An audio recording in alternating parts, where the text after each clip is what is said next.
Very good evening to all of you. In this video, we will talk about what is secularism.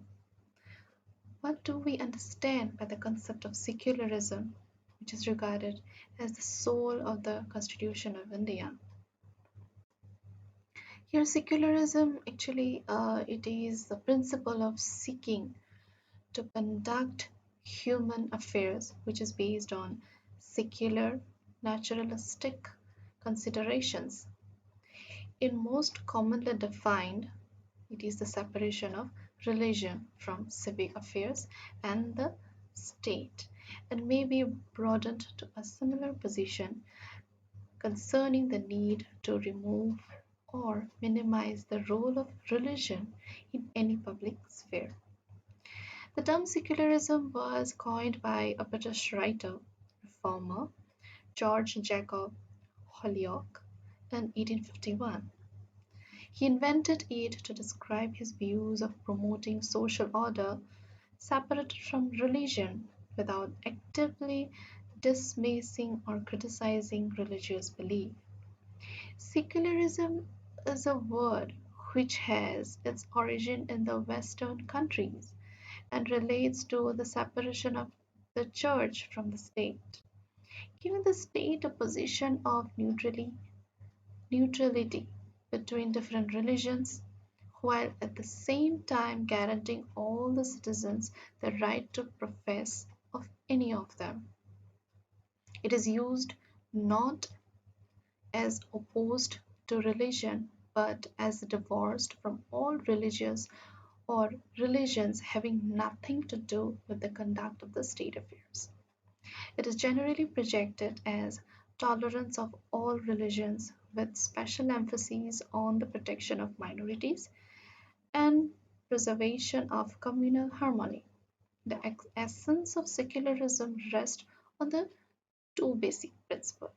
Number one, the separation of religion from politics, and number two, acceptance of religion as purely and strictly private affair of individuals having nothing to do with the state. In this slide, we will talk about the origin and development of the concept. Basically, the 30 Years' War, which was between 1618 that ended in 1648. It began as a religious civil war between the Protestants and the Roman Catholics in Germany that engaged the Austrian Habsburgs and the German princes. The war preceded by the election of the new Habsburg Holy Roman Emperor Ferdinand II, who tried to impose religious uniformity on his domain, forcing the Roman Catholicism on his people. And that was the war for balance of power, which began in Europe.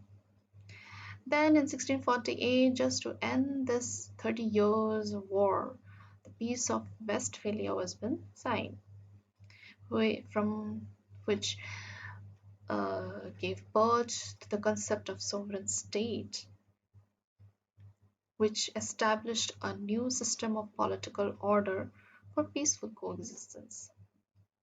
And we all know the father of liberalism, John Locke, according to whom the state sponsored religion was that states would go to war over religion. So, religion was considered as very important. It is still considered very important aspect of human life. Religious beliefs, we cannot ignore, we cannot avoid our religious beliefs, our traditions. When a state sponsors any religion, then it is sure that it will go to war over that religion. As religion become a reason, a factor that leads war. So basically, secularism, which is regarded as the Western concept, and in Western countries, we understand secularism as a wall of separation between the church and the state, and is absolutely essential for free society, and it was said by Thomas Jefferson, the former US president. The First Amendment Act of the United States Constitution, where he added the provision of separation of religion and state. Separation of religion, religious institutions from the institutions of the state.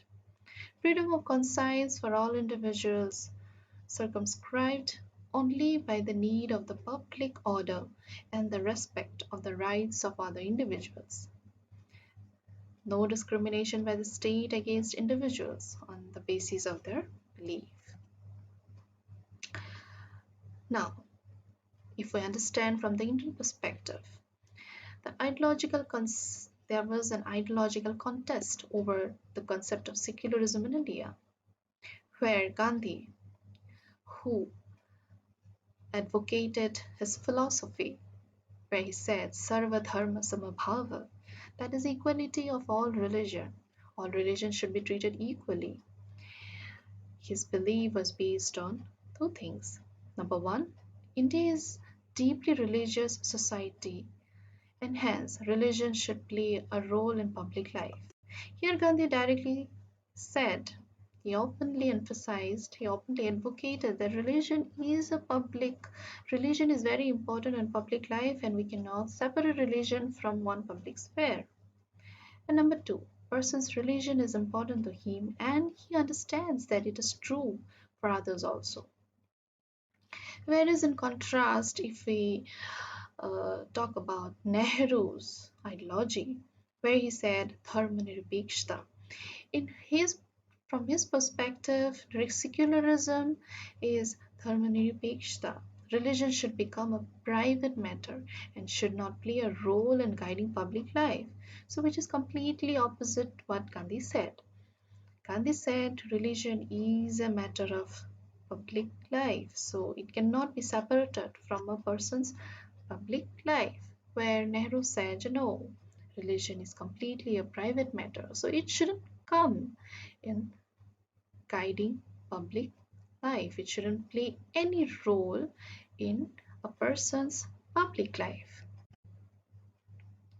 So, if we give a gist on the differences between the Western concept and the Indian concept over secularism, then we can say the Western society is capable of individuation, but they give importance on individualistic aspects, where separation of wall between the state and the religion prevails. Whereas in India, it's found on a vivid sense of common identity, and this common identity can only come from religion. So, state will honor all faiths equally. So, in the Western concept, religion has been separated from the state affairs through a concrete separation of wall. Whereas in India, in Indian culture, in Indian tradition, we have been experiencing that religion plays a very vital role in both public and private life. So, here the constitution has not accepted any state religion, but it has given equal respect, equal importance to all religion, to all the faiths equally. Here, the state honors all faiths equally. So, according to the Supreme Court of India, secularism does not mean that the state should stay aloof from religion, but that it should give equal treatment to every religion. Religion and caste are vital aspects of our polity, and it is not possible to completely separate them from politics. So, here in India, there are so many political parties formed based on religion, based on caste, based on community. So, here religion plays a very, very important role in